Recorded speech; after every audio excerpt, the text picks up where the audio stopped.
all the things that you'll need to make our Monogram Christmas ornament project. Of course, you will need a wooden letter. I purchased mine at Joann's. I think it is about 6 inches long. I want to say it was $1.99. You will need a piece of scrapbook paper. It can be obviously a scrap. You just want to make sure that you can get the letter on the piece that you've chosen. You're going to need Mod Podge, paint, needle nose pliers to wind the wire around after you run it through the holes as the hanger. You will need a foam brush for the Mod Podge and a regular paint brush for the paint. And of course you will need a piece of wire to run through the holes for your hanger. My wire is just a piece that I took out of my husband's garage, but you can buy wire at the craft store. I think the lower the number, the thicker the gauge, but you'll go check it out and see which piece will work best for your project. So the first thing I'm going to do is I'm going to paint the back and the sides of my ornament so that looks just as pretty as the front. So I finished painting my letter. I painted the sides, and this is the part we're going to decoupage. And what you're looking at here is I have taken this piece of scrapbook paper and I have taped it to the window because this has a very distinct straight pattern and I couldn't really see it when I laid it on the table, so I'm using the French door as a light box. And what I'm going to do is I'm going to put this letter on here and line it up so that it's straight. I'm going to trace it with my pencil so when I put the decoupage medium on, I will know exactly where to put my letter. So that's what I'm going to do now is I'm just going to trace this out with my pencil and then we'll move on to the next step. Okay, so you can see here where I have traced the letter. So there's the W. Now I could cut this out and then decoupage it onto my wooden letter, but I find that the paper gets kind of delicate once it gets decoupage medium on it. So what I'm going to do now is just take my Mod Podge. This is, let me see if I can get it to the camera. This is matte Mod Podge. It doesn't have glitter in it and it's not shiny. That's just what I like to use, so I'm going to go ahead and use this. And then I'm just going to put a pretty thick coat on the letter, just like that. So let me finish that up and we will move on to the next step. I have coated the letter with the decoupage medium and you can see there's some drips on the inside and stuff. I'm just going to take a paper towel. This will dry clear, but I just don't want to see that mess, and I'm just going to wipe that. I'm not wiping it all the way off. I'm just getting the big glops of the medium off of there. It will dry clear, but I just like to clean that up. So now I have the letter all coated, and what I'm going to do now is line it right up with the W that I traced. And you don't have to be 100% super perfect, but you do want the design to be straight. So I have put the paper on it. Now I'm just going to flip the paper over kind of carefully, and then I'm going to rub this down really, really good all along the edges. Make sure it is adhering.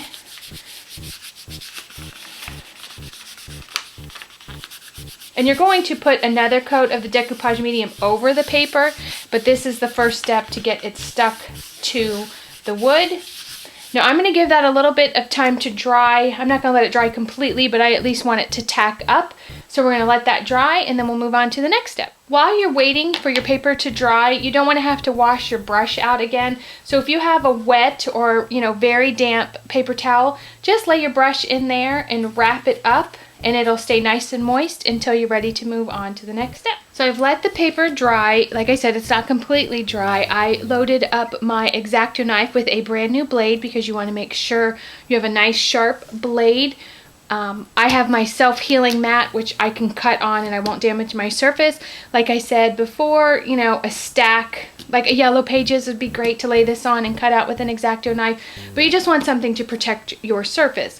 So what I'm going to do is I'm going to go right up next to the wood, and I'm just going to drag my knife as close to that wood as possible and start cutting out that paper. And you can see that it has come away, if you can see that. And I'm just going to do that around the whole letter. do this side. Maybe you can see this side a little bit better.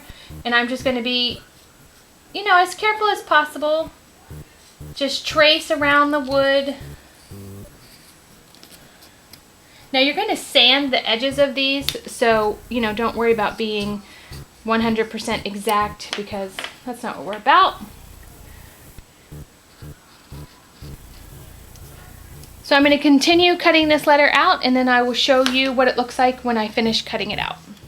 So hopefully you can see that I have most of the letter cut out, but there's still a few little places where I didn't cut all the way through. So in order to be a little bit more exact, I just turned it over to see where that is, and then I'm just going to take my X-Acto knife and just cut around those edges.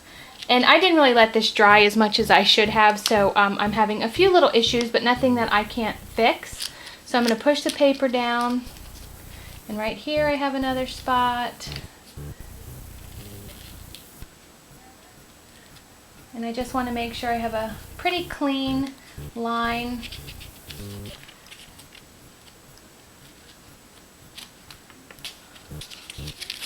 And just push it down, and then you can really see. Now I have a little tiny bit of a mess right here, but I'm going to fix that. Either I'm going to cover it up, I'm going to paint it, or I'm going to figure something out. But there's no point in throwing away a perfectly good project because you made one little tiny mistake. So we're just going to pull that out, and I'll show you if you can see right there where I just have a little tiny mistake, but I'm not going to worry about that.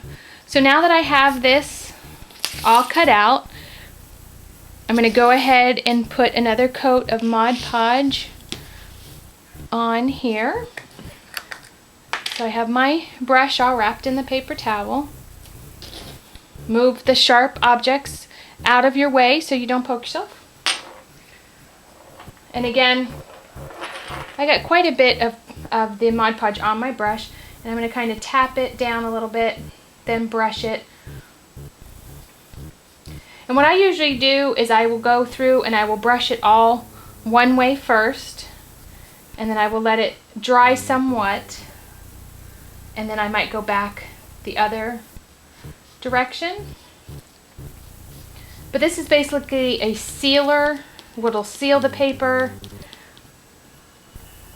and give it a little bit of a texture with the brush marks.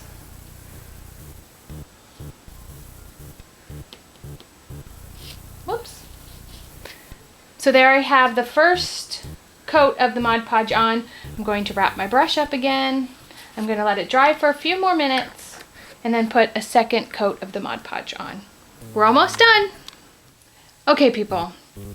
If the letter from here on out looks a little different, it's because I dropped this one and it broke. And I can fix this little mistake up here, but this mistake, the paper's all messy. I don't think I can fix this mistake. So I am going to repeat the process up to this stage with a different letter and probably a different piece of paper, but we shall see. But I wanted to let you know that it fell down. Alright, so here is the new letter that I had to use because I broke the other one, but you can see I have painted the sides, I have painted the back, I've put a different scrapbook paper on the letter, and it has 2 coats of the Mod Podge on the top.